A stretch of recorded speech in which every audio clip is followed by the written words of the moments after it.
Morning mga bossings, may today's vlog. Meron tayong 2009 acquired Adventure DLS mga bossing. Yan yung sariwa ang ating Adventure. Tingnan natin ang makina mga bossing. Kung nataas ba ang kanyang langis, kung may talsik baga, yan, nandiyan pa lang, walang usok, walang tilapsik mga bossing. Yan, kanina pa lang andar. Papasok na natin. Bossing, nakakulan, bago battery, naka RFID, kompleto mga headlight nya mga bossing, fog lamp, kaya mga bossing.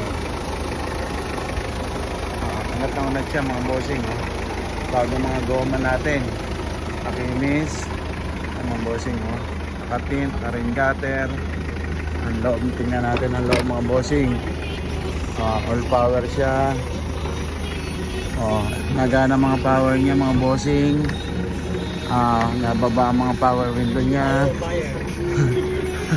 Ayan, nakamumo na siya mga bossing. Stock stereo, naka-seat cover, naka-seat cover mga bossing. Ayan, sariwa yan mga bossing. Bago mga goma natin, lata paikot mga bossing. Lata siya paikot. Ayan, naka-roof rail lang mga bossing yan. Tingnan natin ang likod mga bossing. Ayan mga bossing ang likod nya. GLS mga bossing. Kaya yung kanyang upuan sa likod nakaharap din sa unahan mga bossing. Ayan ba natin. Ayan yung nakaharap din. Hindi katulad ng mga GLS na iba na magkaharapan siya. Siya nakaharap din sa unahan mga bossing. Sariwa yan. Yan, walang bangga. Aling sa first owner mga bossing. Mga goma natin kapal mga bossing. Lata yan. Sariwa ang unit mga bossing.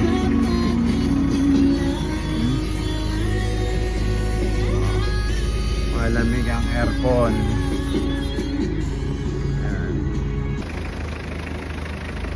Ating Adventure mga bossing. Sariwa yung mga bossing. Gagamitin mo na lang. Wala ang gagalawin.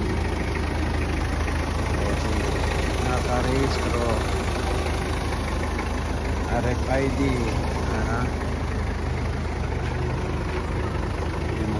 Ganda ng ating Adventure. Sariwa. Bossing gandang manakbo siya. Stereo, malamig ang aircon mga bossing. Kusina, mumo. Makatint, naka-keyless.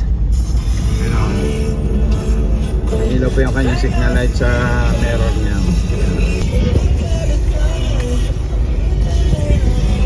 Namalak pa mga bossing, walang kalampag.